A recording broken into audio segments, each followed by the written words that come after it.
परळीत राखेची वाहतूक करणाऱ्या टिप्परच्या धडकेत सरपंच अभिमन्यू क्षीरसागर यांचा मृत्यू, चालकाला अटक, अपघात की घातपात, तपास सुरू.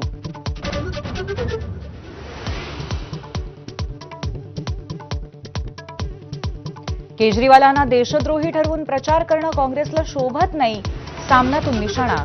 भाजपच्या माफियाशी लढण्यासाठी ऐक्याची वज्रमूठ गरजेची, सामनाकारांचा सल्ला.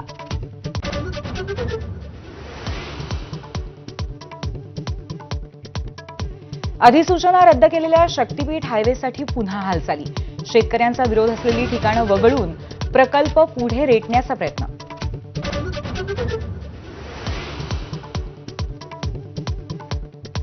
विकास कामं जून-जुलैमध्ये तर टेंडर ऑगस्टमध्ये. नागपूरच्या झेडपीच्या कार्यतत्परतेचा अजब नमुना, सीईओकडून भ्रष्ट अधिकाऱ्यांची पाठराखण.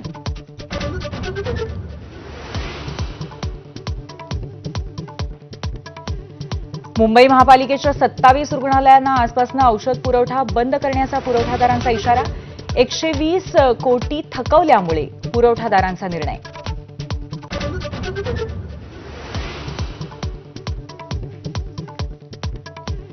नाशिकच्या द्वारका परिसरात लोखंडी सळ्यांनी भरलेल्या ट्रकला पिकअपची धडक.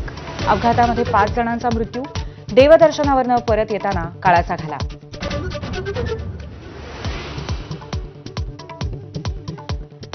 रत्नागिरीत शेनाळे घाटामध्ये बस 15 ते 20 फूट दरीत कोसळली. बस झाडाला अडकली, त्यामुळे मोठा अनर्थ टळला.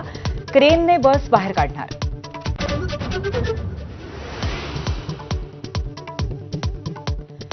डॉलरच्या तुलनेत रुपयाची घसरण सुरूच. आज डॉलर 23 पैशांनी महागला. आता एका डॉलरची किंमत 86 रुपये 27 पैसे.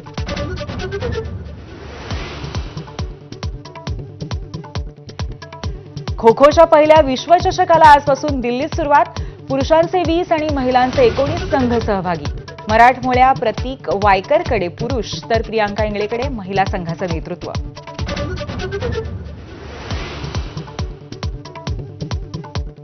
प्रयागराजमध्ये आजपासून महाकुंभ मेळ्याचा शुभारंभ. पहिल्या स्नानासह मेळ्याला सुरुवात. उद्या पहिलं शाही स्नान.